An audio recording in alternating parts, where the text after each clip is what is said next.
Hai guys, selamat datang di Kotalk podcastnya FEB. Jangan lupa like, comment, and subscribe. Assalamualaikum warahmatullahi wabarakatuh.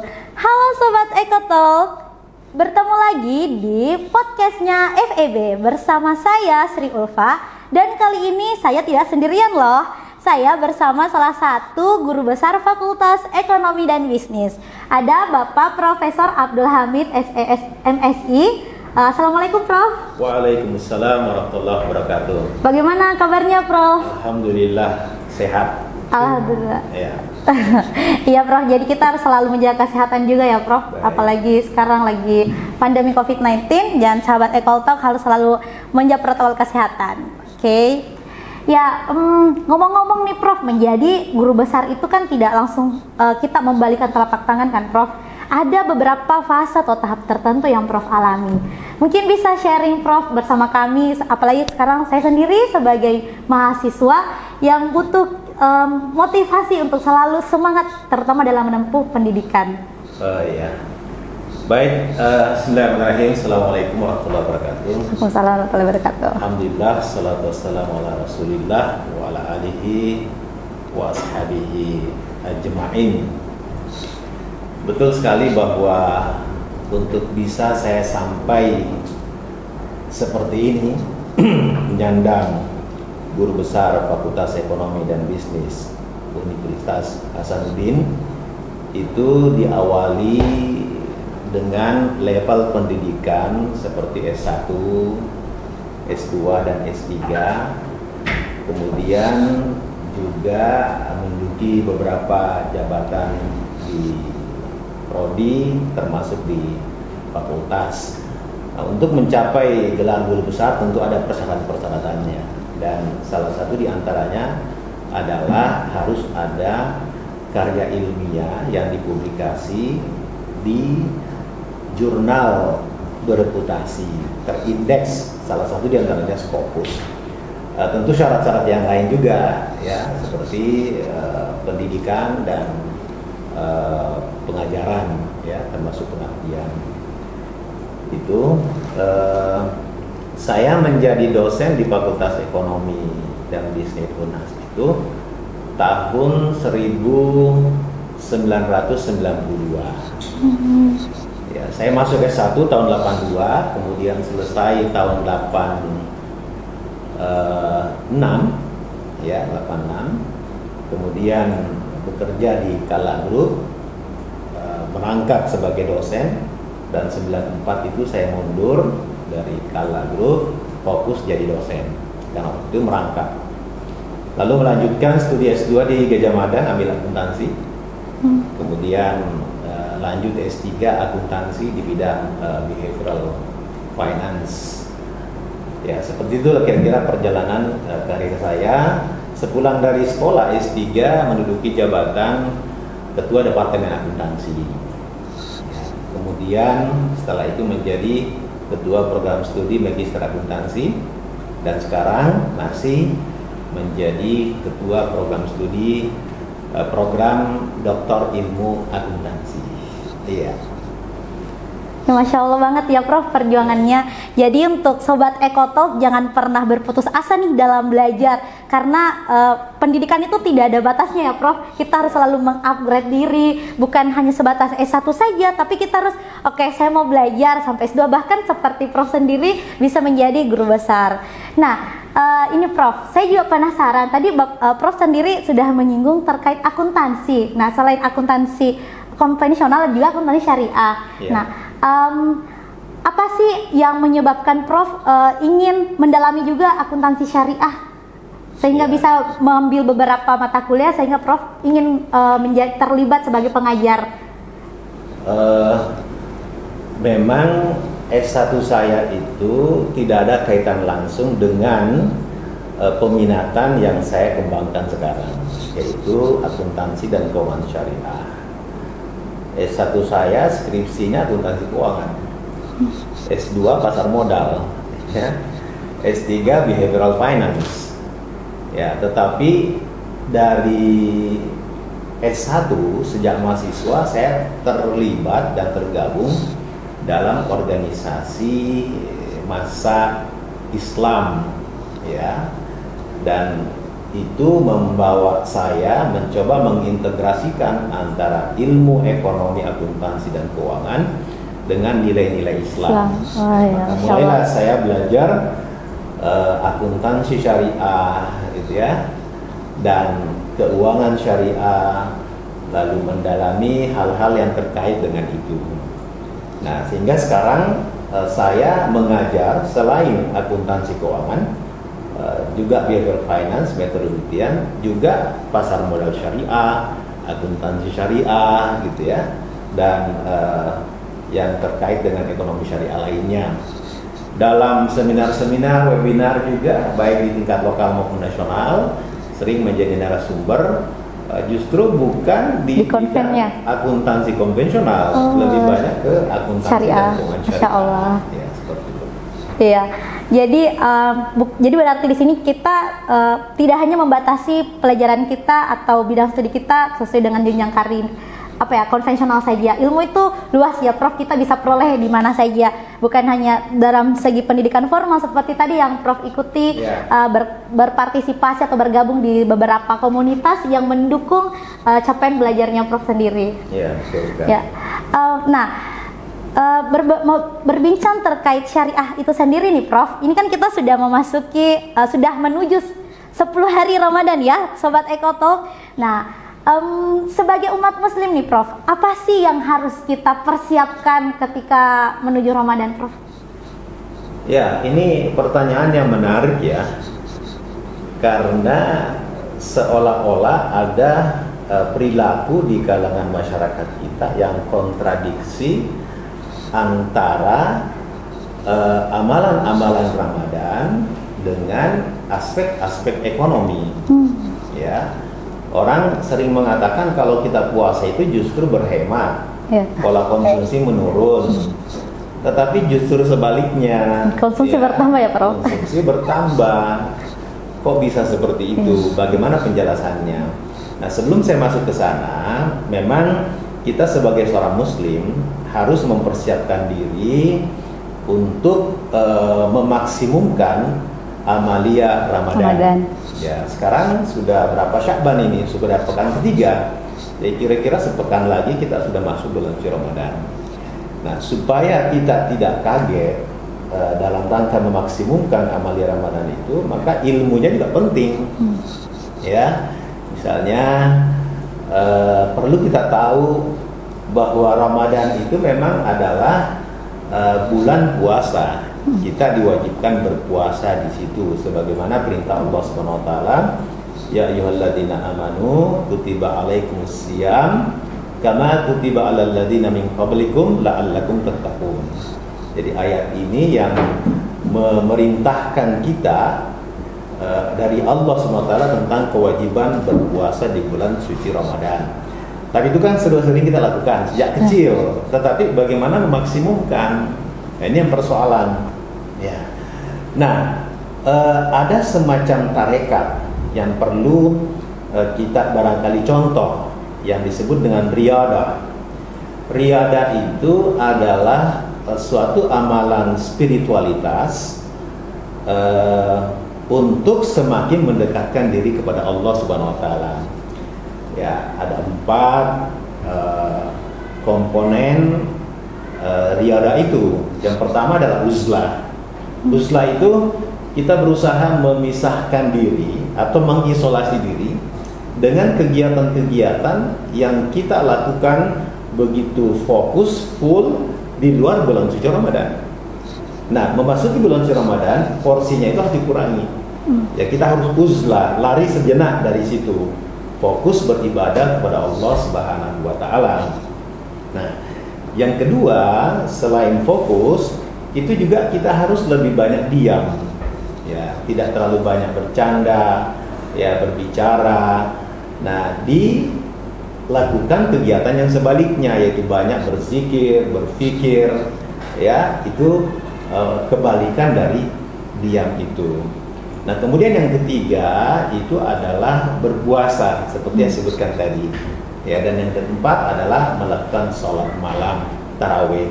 Nah, amalan-amalan 4 riyadhah inilah yang membuat kita bisa maksimum di dalam bulan suci Ramadan. Masya Allah. Ya, itu harapan kita, ya, harapan kita. Cuma yang menjadi masalah adalah ada budaya-budaya yang masih terus berkembang menyertai amalia Ramadan kita. Ya, sehingga apa yang menjadi contoh dari Rasulullah itu tidak bisa maksimal. Ya, tidak bisa maksimal. Misalnya ya, tapi ini tidak boleh dipersalahkan juga sih. Ya, justru pola konsumsi itu kan naik di akhir-akhir Ramadan. Iya, Prof. Gitu ya. Yang seharusnya kalau Rasulullah kita contoh Di awal. bukan juga di awal, justru di akhir itu Rasulullah itu menerapkan riyadhah tadi itu, uzlah, kemudian diam, Berpuasa. ya berpuasa, mengencangkan itu, memaksimumkan puasanya, kemudian sholat lain. Itulah yang Rasulullah lakukan dengan cara iktikaf 10 terakhir Ramadan itu. Dan di dalam 10 terakhir itulah ada satu malam yang dijanjikan oleh Allah SWT lebih mulia daripada 1000 bulan, gitu ya. Malam apa namanya itu? Lailatul Qadar. Ayo di komen sebanyak-banyaknya teman-teman. Ya. Nah, justru karena kita mau mendapatkan itu, maka sekarang kita harus belajar. Ya, kita harus belajar. Dan yang namanya Lailatul Qadar itu tidak ada di pasar. Oh ya. Ya, tidak ada saat ibu bikin kue. Ya, dia harus dijemput, harus aktif. Dan Rasulullah sudah mencontohkan menjemputnya itu di masjid dan harus fokus. Nah, inilah yang harus kita antisipasi. Ya. Oke. Jadi mulai dari sekarang ya, Prof, kita harus lebih mempersiapkan diri agar amalan-amalan tadi ketika Ramadan kita bisa maksimal dalam penerapannya. Nah, Prof, yang paling tertarik bagi saya sendiri ketika membahas terkait puasa. Kebanyakan nih, Prof, di antara kami mahasiswa mungkin ya, Prof, itu ketika berpuasa, ketika berbuka itu memperbanyak konsumsi, Prof. Ya. Sedangkan di ajaran Islam sendiri kita diminta untuk berhenti sebelum kenyang. Ya. Nah, dan dalam ekonomi sendiri itu juga dibahas kan, Prof, ada marginal utility. Ketika tercapai titik kepuasan si konsumen maka akan menurun. Nah, ketika kita hubungkan sebaiknya sih umat Islam atau Sobat Ekotalk juga bisa menerapkan perilaku konsumsi yang baik itu seperti apa sih, Prof? Terutama ketika kita berbuka puasa. Nah, itulah tadi kenapa kita harus mengilmui, ya, 4 riyadhah tadi itu justru mengajarkan kita untuk tidak melakukan perilaku itu. Ya, buka puasa seolah-olah balas dendam. Ya. Nanti berhenti makan ketika muntah. Iya. Tidak hanya kenang tapi sampai muntah, gitu kan. Padahal justru itu yang harus dihindari. Makna puasa menahan lapar secara fisik dan secara spiritual itu kita bisa memaknai bagaimana orang yang kelaparan, kemiskinan, itu yang mewarnai perilaku kita. Tetapi kalau kita balas dendam ketika buka puasa, itu artinya makna puasa itu menjadi tidak ada. Ya, seolah-olah sekedar menggeser waktu makan. Ya, saya padahal tidak seperti itu. Nah, itulah sebabnya di dalam bulan suci Ramadan memang banyak sekali ibadah-ibadah yang harus kita lakukan, dan itu momennya memang di bulan Ramadan. Ya, seperti misalnya mengaji, ya, tadarus. Ya, Allah Subhanahu wa taala menginformasikan kepada kita bahwa Al-Qur'an itu salah satu Ramadan itu salah satu mulianya karena di dalamnya diturunkan Al-Qur'an. Ya, syahrul Ramadan alladzi unzila fihi al-Qur'an hudal linnasi wa bayyinatin minal huda wal furqan. Ya. Jadi Allah menurunkan Al-Qur'an itu di bulan suci Ramadan sebagai hudan, petunjuk dan sebagai pembeda, gitu ya, sebagai pembeda. Nah, semakin banyak kita membaca Al-Qur'an di situ, maka insya Allah perilaku-perilaku seperti tadi itu tidak akan terrem dengan sendirinya. Ya, akan terrem sendirinya. Nah, kemudian yang ingin saya jelaskan juga terkait dengan bulan suci Ramadan ini, puasa itu salah satu amalan yang unik, ya, dibanding amalan lain. Ya, di mana uniknya? Kata Rasulullah SAW, kullu amali ibnu adama lahu. Tiap amalan anak cucu Adam adalah baginya. Gitu ya. Al hasanatu, tiap satu kebaikan itu dibalas 10 kali lipat. Ila sab'imi'atin dikfin, sampai 700 kali lipat. Masya Allah. Setiap amalan. Jadi kita beramal, memperbanyak amal yang mungkin banyak orang menyepelekan, padahal pahalanya berlipat ganda ya, Prof. Ya, 10 sampai 700. Illa siyam, kecuali puasa. Ya. Kenapa? Kata Allah, fa innahu li wa ana ajzibi. Puasa itu bagiku dan saya langsung bayar tunai pahala orang yang berpuasa itu. Nah, kata para ulama, apa makna wa ana ajzibi itu? Ya, saya membayar langsung. Pahala orang yang berpuasa itu lebih besar dari 10 sampai 700. Bahkan tak terbatas, ya. Tak terbatas amalan orang berpuasa. Nah, di mana teori ekonominya bisa masuk ini? Ya, saya jelaskan satu kaidah dalam agama kita yang mengatakan al-ajru ala qadrin masyaqqah. Ya, pahala itu salah satu yang menentukan tingkatannya adalah tingkat kesulitannya. Jadi semakin sulit perintah Allah Subhanahu wa taala kita laksanakan, semakin besar pahalanya. Semakin ringan, ya ringan juga. Gitu ya. Itu persis sama dengan teori investasi. Mau untung besar, pasti butuh modal besar dong. Iya. Ya, mau untung besar pasti menghadapi risiko besar. Tidak ada investasi untung besar risiko nol. Untung besar modal nol, tidak ada. Ya, pahala juga begitu. Nah, di antara ibadah-ibadah yang saya sebutkan tadi, puasa itulah yang paling berat. Ya, paling berat. Bayangkan, kita menahan lapar mulai sudah sholat subuh sampai maghrib. Itu bukan cuma sehari, tapi sebulan. Ya, sebulan. Bayangkan lagi kalau umat Islam yang ada di Eropa Timur sana, yang musim dingin sekarang ini, bisa sampai 18 jam. Ya, 19 jam mereka berpuasa. Gitu kan? Dan puasa ini satu-satunya ibadah yang tidak bisa kita riya. Bagaimana cara riya orang puasa? Kan? Tidak bisa. Ya, makanya hanya kita yang tahu dengan Allah Subhanahu wa taala. Makanya karena tingkat kesulitannya tinggi sekali, maka pahalanya lebih besar dari sekedar 10 sampai 700 itu. Nah, itu. Jadi, ketika kita menghadapi kesulitan dalam beribadah kepada Allah Subhanahu wa taala, jangan pernah mengatakan wah ini berat sekali. Insya Allah di balik beratnya itu ada pahala yang berlipat ganda. Iya. Dalam teori ekonomi juga ada yang mengatakan nih Prof, untuk berinvestasi high return high risk. Ya, betul. Tidak ada makan siang gratis. Iya. Nah, lanjut lagi nih Prof. Ya. Perbincangan kita lumayan seru Prof. Selain dalam berpuasa juga nih Prof, untuk tingkat konsumsi banyak juga nih di antara masyarakat itu condong untuk meningkatkan konsumsi mereka di pembelian barang-barang. Ya. Apa sih Prof yang melatar belakangi kenapa harga barang-barang setiap mau bulan puasa atau Ramadan itu selalu mengalami kenaikan? Ya. Kalau kita belajar ekonomi nih Prof, ada istilah inflasi. Nah, terjadi inflasi walaupun sebenarnya inflasinya masih sedang atau 10%. Nah, tapi kenapa sih harga barang-barang pada saat Ramadan itu bisa mengalami peningkatan Prof? Ya, tentu kita tahu teori pricing ya, supply and demand itu. Ketika demand meningkat, supply tetap, maka harga cenderung naik. Atau pertambahan antara demand dengan supply itu tidak seimbang, lebih besar demandnya, maka harga cenderung naik. Nah, di bulan suci Ramadan, yang saya katakan tadi, bahwa ternyata bulan suci Ramadan itu ternyata memicu secara psikologi masyarakat kita untuk berbelanja lebih banyak. Kenapa? Karena ada integrasi faktor budaya, gitu ya. Misalnya, memang kita diperintahkan berpuasa, tapi ada juga perintah lain untuk memberi buka puasa orang yang berpuasa, dan itu tidak sedikit, dan pahalanya sama dengan orang yang berpuasa, gitu kan? Itu di dalam Ramadan. Belum lagi sesudah Ramadan. Ya, ada silaturahim, ada masyarah, ya.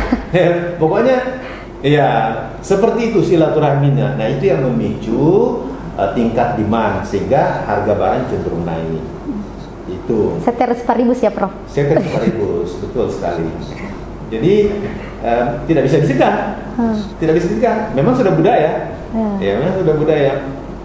Nah, ada satu hal yang saya mau jelaskan, kalau perilaku itu bisa ditahan juga, maka tentu jauh lebih baik.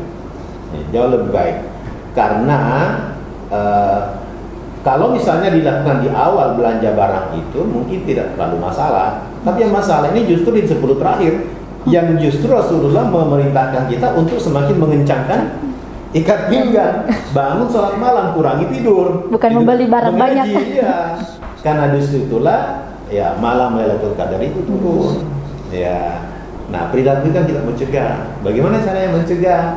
Nah, para suami, laki-laki ya, sekarang sudah ada banyak masjid yang menyiapkan sarana untuk melakukan itikaf, ya, minta membangunkan istri, mengajak anak. Saya selalu menjadi panitia itikaf di masjid saya, dan itu ada suami, ibu beserta bayinya datang ke masjid seolah-olah pindah rumah, satu keluarga pindah ke masjid itu. Bermalam di masjid, Prof? Bermalam. Masya Allah. Bermalam. Ya, bayinya itu dibawa ayunannya itu menangis. Kita sholat lain dia menangis, tidak masalah, itu keindahan, ya kan? Nah, apalagi kalau kita melakukan trigger pada diri kita bahwa ini Ramadan terakhir bagi saya harus maksimumkan, ya kan? Belum tentu saya dapatkan Ramadan yang akan datang. Makanya doa-doa itu Allahumma ballighna ala Ramadan, ya Allah sampaikanlah kami kepada Ramadan. Itu orang seperti itu, Iya, Prof. Jadi sangat kita harus 10 malam terakhir itu harus benar-benar kita fokuskan untuk beramal, ya Prof. Bukan membeli barang-barang nih Sobat Ekotalk. Jangan sampai kalau udah mau lebaran justru beli baju baru. Nah, bukan baju barunya yang diprioritaskan ya, tapi amalannya. Nah, selain ini lagi Prof, kan banyak pengeluaran nih Prof. Apalagi kita selaku dari ekonomi, jadi banyak pengeluaran yang berbasis ekonomi yang akan dikeluarkan nih Prof. Kalau kita melihat pengeluaran sendiri, banyak orang yang berpikir kenapa sih ketika menjelang 10 Ramadan itu kita juga harus berkewajiban mengeluarkan zakat, dan apakah emang hanya zakat fitrah saja sih yang harus kita keluarkan di bulan Ramadan?